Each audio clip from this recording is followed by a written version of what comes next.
District Board of Education meeting of Tuesday, April 9th, 2024. Roll call, please. Or, pledge of allegiance first, I'm sorry. Allegiance to the flag of the United States of America and to the republic for which it stands, one nation, under God, indivisible, with liberty and justice for all. Thank you. Mr. Secretary, roll call, please. Ms. Bleich? Here. Mr. Holmgren? He's absent. Mr. Hyder? Here. Dr. Kopko? Here. Mr. Majer? Here. Mr. McDermott? Here. Mr. Warwick? Here. Mr. Reddick? Here. Mr. Stevens here. Quorum established. Thank you. Okay. At this time, I'd like to make the following announcement. Pursuant to the Pennsylvania Sunshine Act, the board president wishes to announce that at its regular meeting convened for general purposes on Tuesday, April 9, 2024, the Board of Education of the Hanover Area School District held an executive session to discuss matters of employee relations, labor negotiations, threatened or legal actual litigation, and went into closed executive session at 5:10 p.m. and began the public meeting at 7 p.m. The subjects discussed in the executive session related solely to matters of employee relations, labor negotiations, threatened or actual litigations. At this time, do we have any public input on agenda items only? Mrs. Fosco?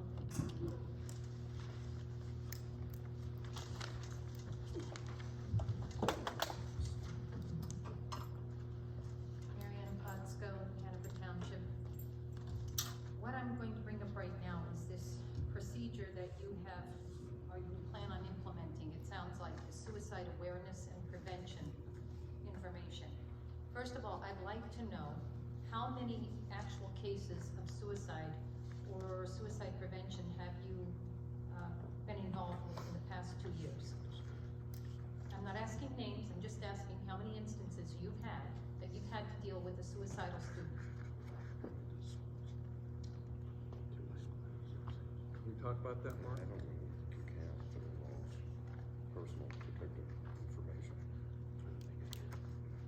Not even a total? She's just looking for a total, not a. Just a number. So thankfully, there has been no suicides in this district in the last 2 years.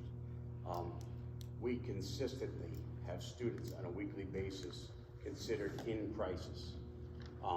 So what that end result would have been, I can't determine, but I'm just very thankful that we have had zero. Wonderful, and that is terrific. What bothers me is that it sounds to me like you are planting the seeds of suicide. You want to start getting into classrooms in 6th grade, 6th through 12th. You want to start talking about depression. You want to start talking about suicide. When are these kids going to just be kids? We've never had to have these issues before. I don't understand why you want to plant these seeds. I really don't. You said you're going to integrate this education into health classes and other classes. What other classes? How many times a week are they going to be hearing about this? And you have teachers that are going to be educated 4 hours in a 5-year period. 4 hours of education. And they're going to be talking to students about something as serious as suicide and depression, on ways to handle it. We've done this with the masking. We've caused kids, done irreparable harm. They have lost so much in education in the past couple of years because of that masking and staying at home, and that's been proven.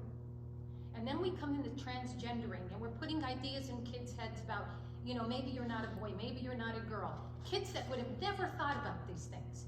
If you have an occasional student that, God bless them, they do have a suicide problem or a depression problem, then you help them.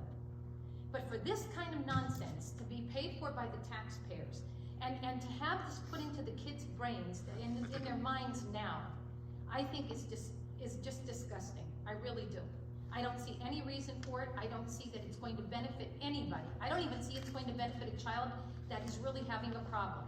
You can tell if a child is having a problem in school. Obviously you can tell because you said you've had referrals. So I don't understand why would you put this on all of the students and all of the teachers to start teaching something they are not experts in. This really, really, really upsets me. And then the fact that a coordinator may have to be hired to coordinate this whole thing that really is not necessary. I'm really asking the board to start thinking about yourselves, your children. When you were a child, did you ever need this kind of nonsense? What I can see is, I can see a lot of people making a lot of money out of this. That's what I can see. I can see you causing a lot of doubt in kids. I can see kids talking about other kids. I can see referrals that are going to amount to a lot of money for a lot of people. And I think that's the whole reason behind it. And it really, really upsets me. For gosh sakes, let our kids be kids. Worry about teaching them. Worry about what they're learning in school.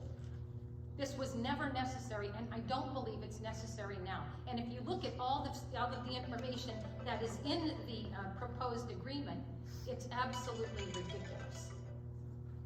I'm very disappointed in this board, and I hope to God the parents will start looking at what's going on in these schools and start demanding education rather than indoctrination. Did you answer that, or is there a question there? What's that? There was no question. Are we allowed to talk? First of all, Mrs. Potsko, I agree with you, but unfortunately, to my knowledge, as a layperson here, Nathan, I just asked, are these things state mandated or not? Okay, so I'd like to know the answer to that question. So yes, suicide is the #1 killer between students 16 to 24 years old. So I'm strongly in favor of this. Teaching at a younger age would teach students techniques to cope or where to go in case they had any ideology. I'm respectful of Ms. Potsko's opinion. I thank you, and it's a state mandate because of statistics. So Where are the statistics, and why is it mentioned in K through 5? You even mention K through 5 in your policy, because it's going to worm its way into there. Why would little children have to be thinking about suicide and depression? God bless you, may get once in a blue moon that has a mental health issue. I understand that. But that's not up to this school district to decide their health care and to make everything go right and to decide on where they should be in these threat assessments and go through all of this stuff. That's between the parent and the doctor. It's unconscionable that you would actually put in through K through 12. You just said 16, the statistics are. And since when did they go up after all this transgender stuff? This was never a problem in all the years that I was on the school board, or that I attended school, or that my children attended school. None of this was an issue. All of a sudden, just like masking, which did cause irreparable harm, and it's been proven. This is going to cause problems in the future too, after you've inflicted this into kids, and give them the thoughts of depression, and giving them the thoughts of this and that. My God, suicide in 5th grade, 6th grade, talking. Who are these experts that are going to describe? And how many times a week are they going to have? The state decided on the masking too. The state decided on transgenderism. The state made a lot of decisions, and they're making an awful lot of money on our kids with COOS and all these other programs. I agree with that, but the problem is it's the state's requesting or requiring this to be done, because I'm guessing, Nathan, if we didn't do that, and something ever, God forbid, happened, we'd be in trouble, because you didn't. I hear you, but unfortunately, Mrs. Potsko, I mean, I'm an old guy myself, and the things we have to worry about now, we never worried about. Okay, and unfortunately, that's just the world we live in now. But they implemented part of the problem. That's absolutely. I didn't hear you, Mike. What? Everybody's admitting that the masking and sending kids home from the schools caused these problems. So they caused the problem. Now they're creating the solutions, which filter into all this extra health care and it's a mental health facility instead of a educational system. I hear you. Thank you. Got your points. Thank you. Anything else? Anyone else as far as agenda items only? Not seeing any. Let's move into our agenda. We'll start with. Jumped ahead there. Approval and acceptance of the minutes. Do we have a motion? Did you do roll call? Yeah. We already did roll call. Yeah, we did, yes. Motion. Motion by, is that Marjorie? Yes. Okay, sorry. Second by Jake Hyder. Sorry, No. you guys, I can't hear. No, Huh? Ms. Blythe. Oh, Ms. Bleich, I'm sorry. This is the problem with this setup here. Okay, so motion by Marjorie, second by Mrs. Blythe, thank you. To approve the minutes, all in favor? Aye. Opposed? Any abstentions? Motion carries. Sorry about that, State. Superintendent's report. Thanks, Mr. Chairperson. I want to announce the March Students of the Month of the Hanover Area School District at the high school, Kaylee Remish. Kaylee Remish is the March Student of the Month. Kaylee is a member of the National Honor Society and holds the position as the treasurer. She's a student council president. She was on our inaugural female wrestling team. Softball, taking AP courses, been taking dual enrollment courses since last year. Going to graduate high school with 20 college credits. Her future intent is to be a traveling nurse, which she has already been taking courses to move towards that. So congratulations. Congratulations. Our CTC Student of the Month is Skylar Stenrock. Skylar is a student that has been our wrestling team for the last 3 years, member of our chess club, has been participating in co-op studies, currently working part-time and being a student athlete. He's at Garrett, he's working part-time. He plans to join the National Guard in the U.S. Army and plans to make some college choices, either Keystone or Bloomsburg University. Congratulations to Skylar. In addition to that, I just want to announce that our 8th grade team in a STEM project or a STEM competition called Connects, the Connects Design Competition. Our 8th grade team had won first place. Azalea Lewis and Yanalise Rivera Ramos, or Roman, they were on the 8th grade team, and then our 7th grade team placed second. Peyton Bird, Victoria Aurora, and Emily Pask. They are all victorious. I congratulate them. That is the conclusion of my report, Mr. Chair. Thank you, Mr. Superintendent. Congratulations, everyone. Under general recommendations, we have items 1, 2, 3, 4, and 5. Do we have a motion? Please say your name, because I can't hear anything. Marjorie. Motion by Mr. Marsh. Do we have a second? Second, Stevens. By Mr. Stevens. All in favor? We all in favor? No, we roll call, right? No. Roll call, please. Thank you. I think I'm on this. Ms. Blythe? Yes. Mr. Hyder? Yes. Dr. Kopko? Yes. Mr. Mazur? Abstain on number 2 and good on the rest. Yes. Mr. Warvick? Yes. Mr. Reddick? Yes. Mr. Stevens, yes. Mr. McDermott? Yes. Thank you. Financial recommendations, items number 1 through 6. Do we have a motion? Motion. Marjorie. Motion by Mr. Marger. Second. Second by Mr. Stevens. Roll call, please. Ms. Blythe? Yes. Mr. Hyder? Yes. Dr. Kopko? Yes. Mr. Mazur? Yes. Mr. Warvick? Yes. Mr. Reddick? Yes. Mr. Stevens, yes. Mr. McDermott? Yes. Motion carries. Personnel recommendations, items, I will get to items 1 through 8. I'm sorry, items 1, 3, 4, 5, 6, 7, and 8. Item 2 on the agenda has been tabled. Do we have a motion? Wait, Mr. Chairman. That, the motion to table that needs to be made, if that's, Oh, okay, if that's apologize. the Okay, desire. my apologies. Should we do that first, Mark? You can do it Okay, any way let's you do want. that first. On the motion to table item number 2, do we have a motion? Motion, Hyder. Motion by Mr. Hyder to Second, table Marger. item 2. Seconded by Mr. Marger? Yes. Roll call. Ms. Blythe? Yes. Mr. Hyder? Yes. Dr. Kopko? Yes. Mr. Mazur? Yes. Mr. Warvick? Yes. Mr. Reddick? Yes. Mr. Stevens, yes. Mr. McDermott? Yes. Okay, thank you for that, Mr.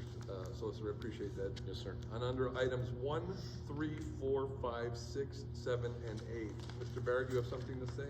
Yes, Mr. Chairman. On number 7, that's going to be pending the solicitor's negotiation for pending credits from the Hanover Area Education Association and the school district. There is still one item that's outstanding, but I am seeking, that's my recommendation to approve. Thank you, so noted. Do we have a motion to accept? Motion, by- Orvik. Okay, by Mr. Orvik, second. Second. Second by her, Mrs. Bleich first. Second by Mrs. Bleich. Roll call, please. Ms. Bleich? Yes. Mr. Hyder? Yes. Dr. Kopko? Yes. Mr. Majer? Yes. Mr. Warvick? Yes. Mr. Reddick? Yes. Mr. Stevens, yes. Mr. McDermott? Yes. Motion carries. Do we have any public comments on anything now? Mike?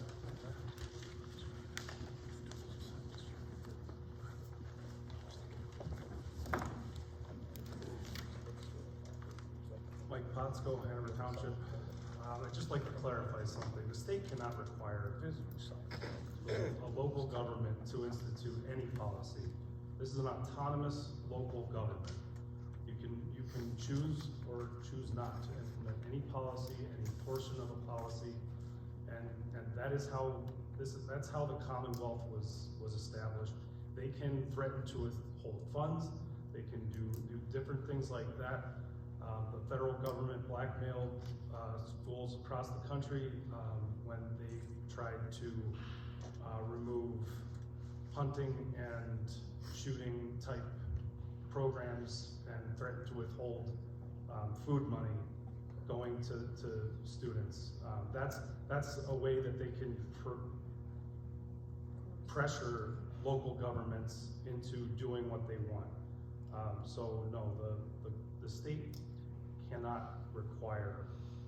They can certainly go out of their way to make it fiscally necessary, but I would just kind of caution you on that. And the other thing I wanted to mention is I've seen a ton of policy changes and funds going out and people being hired for all this mental health care. I'm seeing that we're going to start spending money on athletic facilities and different facilities throughout the district. How many projects and how many funds have been allocated during any of these meetings that are addressing the educational performance of our students? Do we know what the educational performance is at the moment? Are we at the average in the state? Are we below average? Are we above average? It's never talked about. The only thing we hear about is mental health, and that's part of the frustration as a taxpayer that this is an educational facility, and I believe personally that after the debacle that was COVID, that our scores went into the tank, and I don't hear about any progress or any push to change that. I don't, and maybe there are things. There's nothing financially being done because it would have to be voted on, I would imagine. But you know, there's a huge stress on this mental health, and that's all the public hears about. The people who do come here and see the agendas and different things like that. I personally would like to see what's being done and how we're doing as a district educationally. Michael, I would like to touch upon that. In our October meeting, Krista Langdon's here. Krista, and I don't want to put Krista on the spot, but every single of the three major state assessment high stakes tests, her building has shown improvement in every single one of those three categories. Miss Rupert is here today. Out of the high schools, 11 of 13 categories have shown tremendous academic growth. Every single building in this district has had academic growth. Do we still fall below state average? We most certainly do. But every single student, based on an academic growth on an individual basis, called a value-added system, for the vast majority, she had a percentile, about 89% of her students have shown growth. In October, I had presented here at this board meeting. I believe it was October, I'm going off the top of my head, but that's when that data was released. I would be happy. I agree. I was here for it. I remember it. That's 6 months ago. That was from last year's data. I have nothing I new get it. until next year at that. But again, there's no money being spent on it that I can see. Well, there most certainly is. I can show you But the that we don't- software. That we're not voting on? All this stuff would be voted, so anything implemented over summer, anything we're gonna implement would be done over summer. So, for example, we have been obtaining a lot of grants. So today, I was able to obtain a grant for summer school. So, that will be rolled out and announced because I didn't have time to prepare today for that. But that would be for students to not experience what they call the summer slide. So we are continuing to grow academically in this district. I would sit down with you and I would show you every single piece of statistic in every building beyond third grade, because that's the only data we're gonna show. And if I may add, Mr. Posco, any individual can go on a site labeled Future Ready, and not only could you get our data by school, but I'm often on there and I'm comparing us to similarly situated school districts. And as Mr. Barrett said, there has been growth. We are not by far the only ones under the state average, but we're making improvement. A large part of that, having the experience of writing curriculum at the college level, I believe, my thesis is that as this school district is growing, so is our economically disadvantaged rate. So is our special education requirements, which is costly. So if you're interested, the Future Ready site, you can check that out and it gives statistics and you can compare Hanover area to other school districts, which I do often. I guess my point is I'd like to see funding going towards, I just don't, I don't see what we're doing differently to improve things. And to say we're improving on such a slide back, I mean, until we get to where we were, is it, I mean, I get that you can call it improvement, but man, Oh, there's a lot of work to do. There's clearly a lot of work to do, but and we're spending the money on mental health facilities, mental health programs, and mental health personnel. That I personally, as a taxpayer, and just like I said, going through schools, I've you know, there's 100 different experiences and different ways people are affected by different things, but I would think spending that money on personnel hires that impact education would be beneficial, and I just don't very much see it. That's the frustration that we're trying to voice tonight. there has been money, though, as Mr. Barrett could detail to you, for the purposes of academic improvement, and that is access to independent research material for student projects, a whole host of things that we're doing. And we have made improvement. Are we where we want to be? Absolutely not. But then again, neither are many other school districts either. I think we're moving in the right direction. If I didn't think so, I would say that right here. But it's a long road. And you're right, Mrs. Potsko, there is learning loss and there's a lot to do. But I think we're all aware of that and attempting to tackle the problem. I would just like to, like I said, voice the education, the improvement in education should take priority over this mental health stuff. And that's where, as one taxpayer, that's where I stand. So, thank you. Thank you. Any other public input from anyone? Not seeing any. Just a little housekeeping, board members, I apologize. We went through the superintendent's report, we never approved it. So I would ask now, do we have a motion to accept the superintendent's report? Motion, Hyder. Motion by Jake Hyder, do we have a second? Second. Reddick, second. By Mr. Reddick, I think it was that time. It was. All in favor? Aye. Opposed? Thank you, motion carries.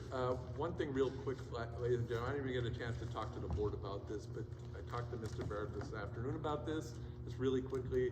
I'd like to see if the board doesn't have any objections to us moving up onto the stage. The reason is not to think we're above anything or any of that. It's just, I have a hard time, me personally, hearing what's going on from these, our microphones stink, that's my opinion. And I can't really hear you guys. So I'd like to be up there where you could be front and center in front of all of us, and I don't have to be guessing who's making motions here. Brian, Yes, sir. it'll be worse on the stage. It would what? It's worse on the stage. It's worse on the stage. Okay, then I wouldn't know that. Okay, so we gotta figure something out, guys, cause it's, all right, fair enough. So we'll probably be down here next meeting too. I just wanted to mention that. Anything else on the agenda, anything? Do we have a motion to adjourn? Motion. Motion by Stevens, second by Mr. Majer. All in favor? Aye. Opposed? We're adjourned. See you all next meeting. Thank you.